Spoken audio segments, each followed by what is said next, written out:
Nearly 10 months after the NBA season started, the Professional Basketball League is set for its playoff games next week. But it is unlike any other season. Teams, along with their staff, are playing in the so-called bubble in Orlando, Florida, where they are required to stay put. Family and some close friends can visit during the playoffs. The league is also publicly supporting Black Lives Matter by printing it on the court itself, and players are wearing messages on their jerseys. Adam Silver is the commissioner of the league, and he joins me now to talk about all of this from the bubble in Orlando. Adam Silver, welcome to the NewsHour. You're now into the season, having resumed. You've been saying that it's going better than expected. Tell us why you think that is, and tell us what you think the risks are that are still ahead. Absolutely. And one correction, I was down in Orlando and I'm now back in New York and will be heading back again next week. So I'm not currently living in the so-called bubble.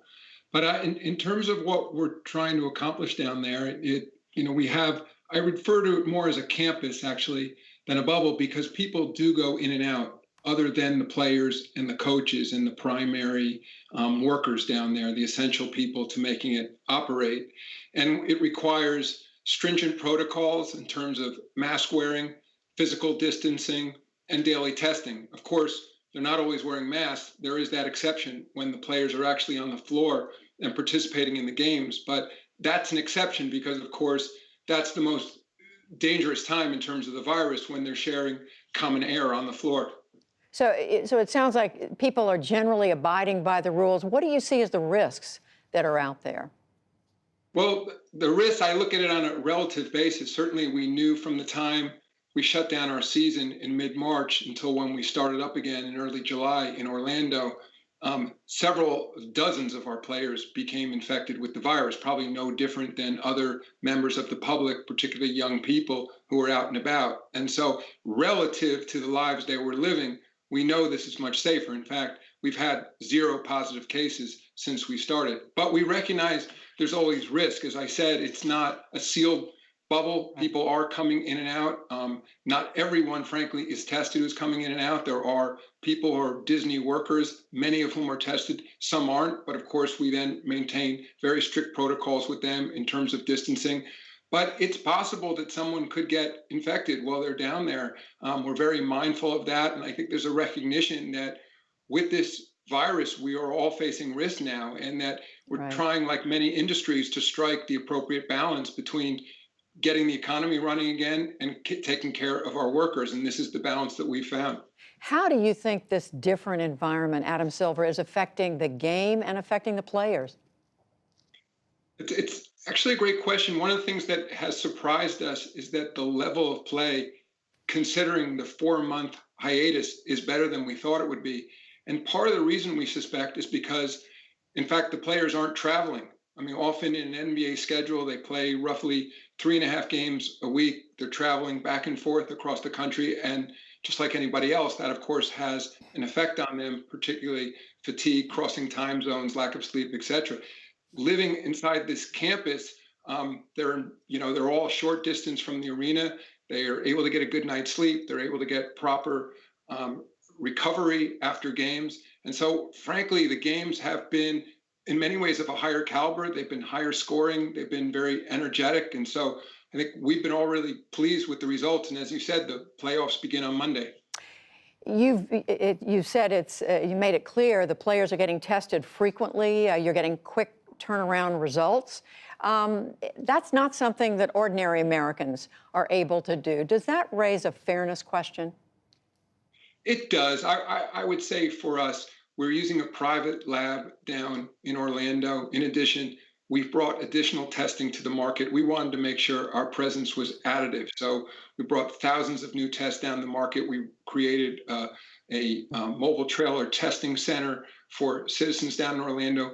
Disney has added additional testing for both their employees and people in the community. But I would ultimately say, to me, we're modeling what it means to do more testing, not less testing. I think that we're also participating in studies when we're down there on rapid, quick turnaround tests new kinds of saliva tests where you can get a quick determination, something closer to an inexpensive pregnancy test. So I recognize it's an issue, but again, I think by modeling it out correctly, we're demonstrating that industries can operate with more testing. But it will, I think, to get other sports leagues up and running, to get more industries up and running, what this country needs is a lot more testing. Several other questions I want to ask you. One about Black Lives Matter. As I'm sure you know, President Trump he's become a harsh critic of the NBA. He says he's not watching the games. He says he's offended that most of the players are not kneeling during the national anthem. He's calling the players nasty and even very dumb.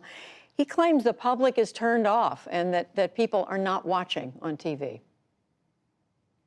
So far in the games leading up to the playoffs, roughly 50 million Americans have watched our games. We've largely led the night in 18 to 49-year-old men, our core demographics, every night we've been on so far. So the public has been responding to our games. And in terms of Black Lives Matter, we support it as a national movement.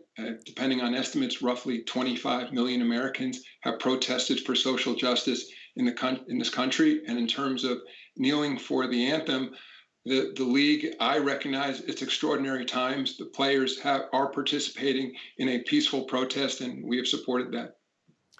And I want to ask you something about what the NBA has done overseas in China. You've had an extensive and controversial set of business relationships in China that was worth something like billions of dollars. There was a player development camp where you had young athletes who were reportedly hit and abused. The NBA, you pulled out of this a year ago, but the scholar John Pomfret has written that the NBA, and I'm quoting, was party to a massive human rights violation. Are you now rethinking your entire plan with regard to China? Let me put it in context. Our relationship in China began over 40 years ago, actually in 1979, when the Washington Bullets first played in China. It's grown considerably over the years to the point now where we have hundreds of millions of basketball fans in China. There was an incident, as you may recall, last fall where an NBA general manager tweeted something in support of Hong Kong. As a result, we were taken off the air for Chinese Central Television for the first time in 30 years, and our games are still not back on the air as a result of our supporting that general manager and supporting, frankly, American values, values of free speech. That particular incident that you referenced, we've also been involved in youth basketball for decades in China. There's a particular academy in Xinjiang province where we supplied 3 coaches. We didn't open the academy. We had nothing to do with the operation of the academy. We supplied those 3 coaches. We heard that there were irregularities at that academy. Some of the things that have appeared in articles are not things that we were aware of. We're continuing to do an investigation, but we did know that the way the players were being treated there was nothing that the NBA was inconsistent with the NBA's values, anything we'd ever done in China, and we pulled those 3 coaches out. So that's our response. In terms of rethinking our strategy in China, I recognize that even now, frankly, both sides of the aisle, there seems to be a rethinking of what the United States' relationship should be with China. And so we're listening closely. I continue to believe that sports in particular can be a force for change and that these cultural exchanges are critically important.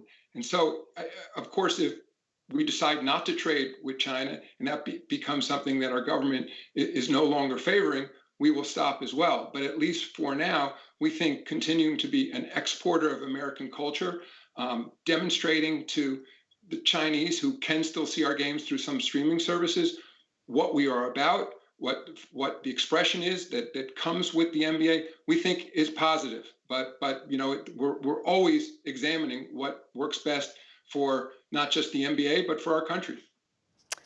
Well, we are going to leave it there. Adam Silver, the commissioner of the NBA, on the Friday before the playoffs begin. We thank you very much for talking with us. Thank you. And by the way, thank you for staying on the air throughout the pandemic. I'm sure it hasn't been easy. Thank you so much. Appreciate it.